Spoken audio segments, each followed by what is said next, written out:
একটা আঙ্কেল ফেরেস্তার মতো এসে আমাকে টেনে নিয়ে তারপর মোবাইল দিয়ে বললো বাসায় ফোন দাও। গাছগুলো পুড়ে গেছে, ওখান থেকে ফুল ছিঁড়ে সামনে হাঁটছে।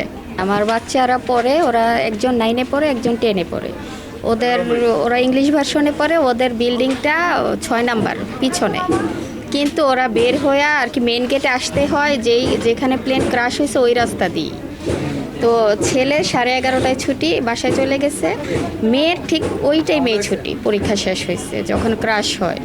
তো ওই বিল্ডিংয়ের সামনে 4-5 মিনিটও সামনে আগায় আসছে, তখনই পিছনে প্লেনটা ক্রাশ হয়েছে বিল্ডিংয়ে।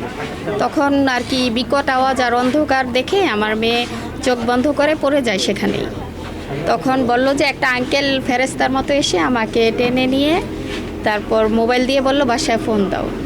তখন মেয়ে ভাবলো যে আব্বুকে ফোন দিলে আব্বু হাইপার হয়ে যাবে, টেনশন করবে বেশি, আম্মুকে ফোন দিই।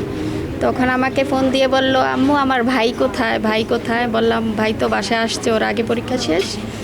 তো কেন? বলতেছে আমাদের স্কুলে প্লেন ক্রাশ হয়েছে, তুমি তাড়াতাড়ি ড্রাইভারকে পাঠাও।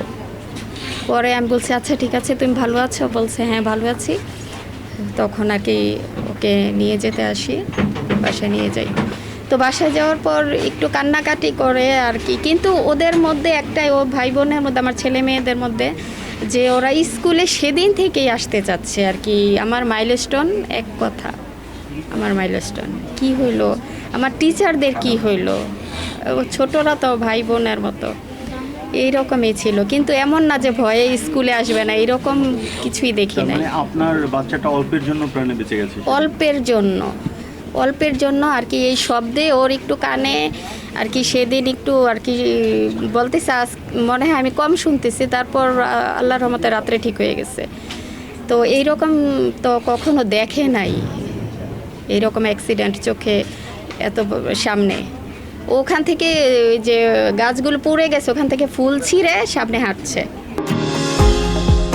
নিউ ইয়র্ক থেকে সম্প্রচারিত TVN 24 টেলিভিশন, বিশ্বজুড়ে বাঙালির কণ্ঠস্বর।